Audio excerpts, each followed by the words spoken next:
Muy buenos días. Sean todos bienvenidos al segundo seminario titulado Reformas, Cambios Sociales e Innovaciones en el Sector Educativo Colombiano.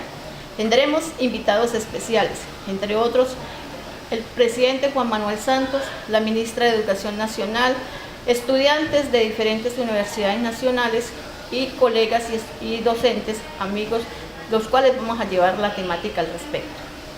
Sean todos bienvenidos y esperamos cumplir con los objetivos y las expectativas que tengan al respecto.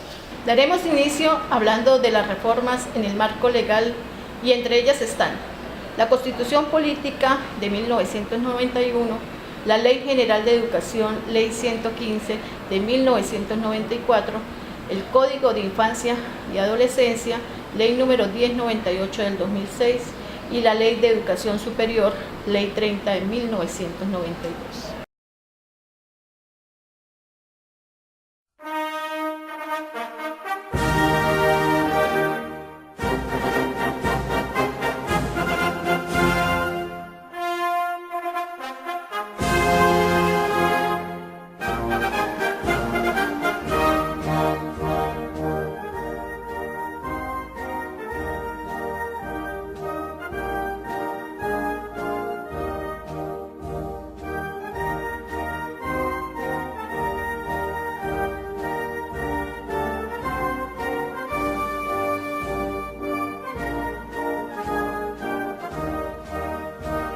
Como observamos en el video, en Colombia rige un Estado social de derecho, organizado en forma de república unitaria descentralizada, con autonomía de sus entidades territoriales, democráticas, participativo y pluralista.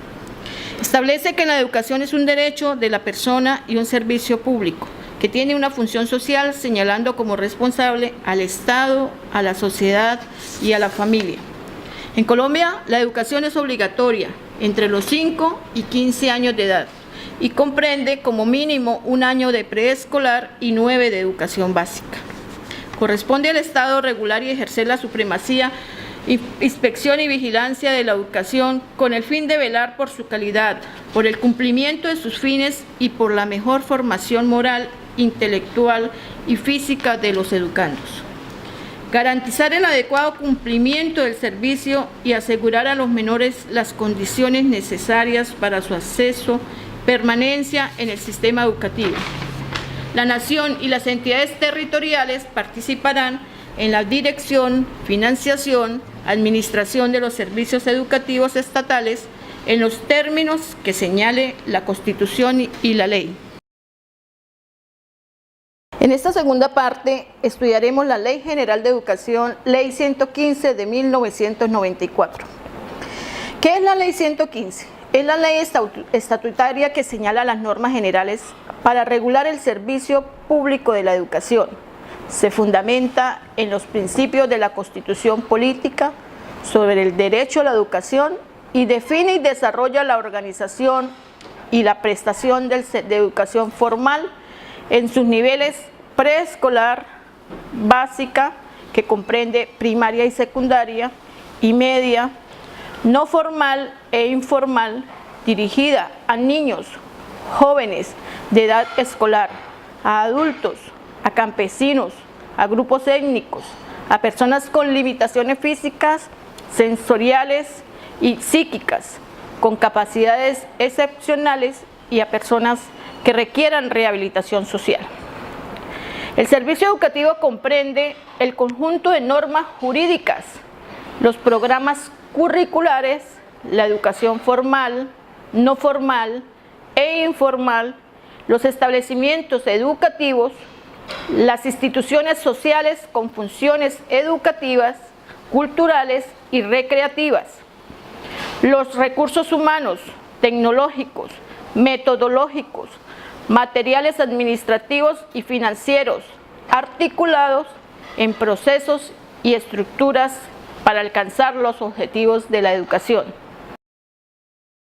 La Ley General de Educación introduce importantes cambios en el objeto y los fines de educación, apuntando al desarrollo dinámico del ser humano para que pueda insertarse en la sociedad como un ser autónomo, participativo, comprometido, productivo, entre otros. B. Plantea los proyectos educativos institucionales, PEI, los cuales deben ser trabajados con autonomía, de acuerdo a las necesidades particulares de cada institución, con el fin de lograr la formación integral del educando. C.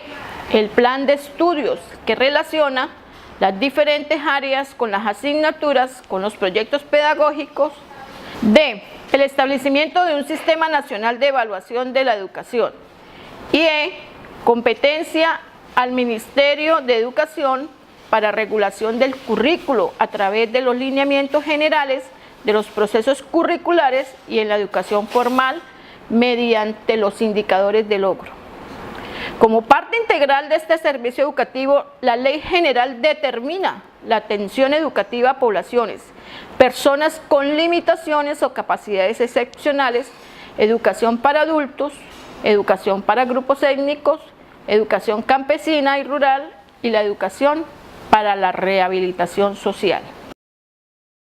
En esta tercera parte estudiaremos la Ley 30 de 1992 de la educación superior.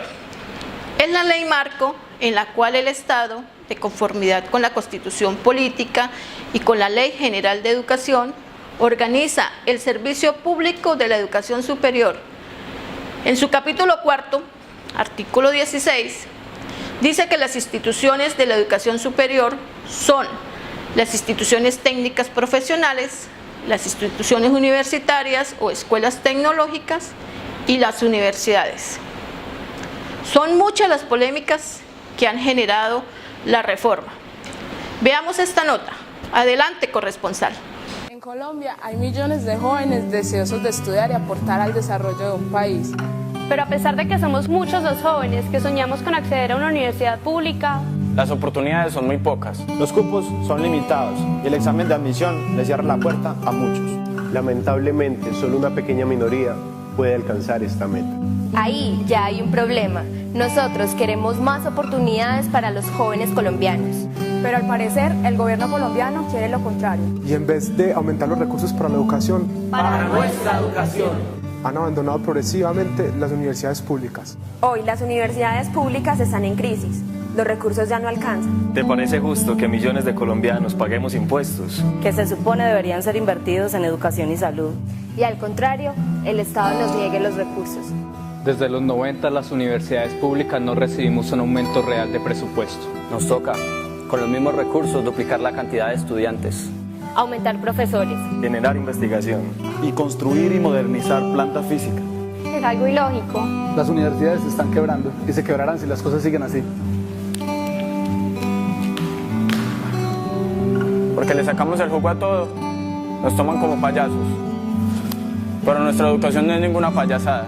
Hoy en día las universidades públicas tienen que conseguirse el 50% de los recursos para funcionar. ¿Te parece justo que vos pagues impuestos y además tengas que pagar por la salud y la educación? Entonces, ¿en dónde están los impuestos que pagamos? ¿Dónde están los recursos del Estado? Ah, ¿verdad? Se lo roban. Entre 1992 y 2008, las universidades públicas dejaron de recibir un 36% de lo que antes el gobierno les entregaba. El 86% de los recursos eran del Estado. Hoy en día, insistimos, solo reciben el 50%. La educación está en crisis. La reforma a la Ley 30 que propuso el presidente Santos, antes que mejorarla, la empeora. El presupuesto seguirá en descenso cada año mientras se le pide a la universidad que crezca y crezca. En Chile ya aplicaron esta reforma hace años. Y hoy las familias chilenas están endeudadas para poder estudiar. Las universidades tuvieron que alzar matrículas para poder seguir funcionando. y el Estado, la única solución que le da a la gente humilde que quiere estudiar es haz un crédito educativo. Con la reforma, este será el futuro de los universitarios del país.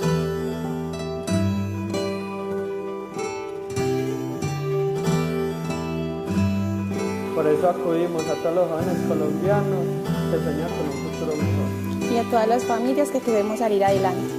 A todos los colombianos para que no permitamos que las universidades públicas sigan en crisis. Apóyanos, no a la reforma de Santos que disminuye los recursos de las universidades. Exigimos una reforma que de verdad aumente los recursos. Somos jóvenes, queremos estudiar. Nuestro futuro está en riesgo. La lucha no es mía. La lucha es de todos. Queremos educación, queremos servir al pueblo. Apóyanos. Como pudimos observar con la reforma de la Ley 30 de 1992, se vislumbra un panorama incierto para la educación pública en Colombia. Así lo indicó el representante a la Cámara, Carlos Andrés Amaya, haciendo referencia a la posibilidad de incluir recursos privados destinados a los centros estatales de educación superior. Veamos su punto de vista. El Ministerio de Educación ha presentado un proyecto nuevo que tiene muchas cosas negativas para la educación superior. Rápidamente son 4. La primera, dice el proyecto de ley que la inversión privada, la empresa privada podrá invertir en la universidad pública. Esto en sí mismo no es malo, porque hoy día la empresa privada puede invertir recursos para proyectos de investigación a la universidad pública. El problema es cuando el Estado dice, yo no tengo la plata para solucionar el problema de la educación superior pública, de la universidad pública, vengan los privados y ayúdenme. Ahí hay un tema sustantivo de que el Estado dice, me quedó grande la universidad pública, vengan los privados a ayudarme. Lo segundo es que la universidad privada podrá ser con ánimo de lucro, antes era sin ánimo de lucro. ¿Eso qué quiere decir? Que el objeto social de ahora en adelante de todas las universidades privadas será el de lucrarse. Por obvias razones perderá sentido la formación. Dicen que le van a dar como tercer punto más plata a la universidad pública, pero hay unas cifras concretas ahí que yo quiero contarle a los televidentes.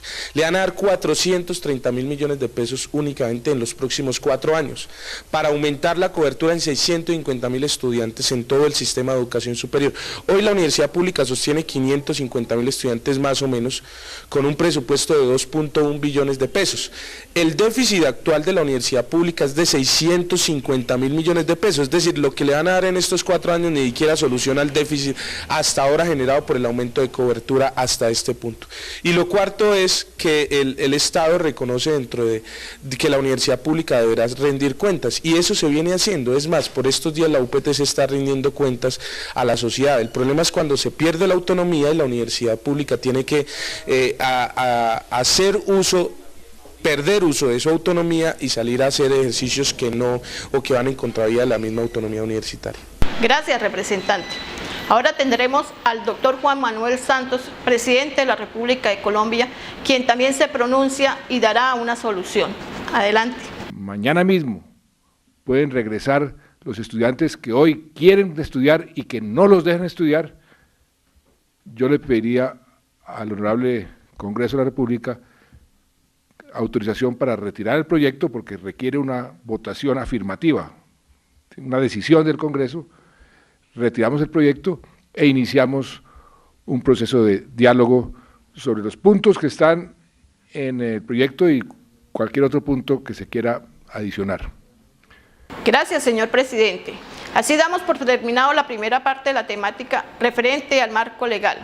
A continuación nos acompaña la colega docente, doctora Dalila Castillo. Adelante, compañera.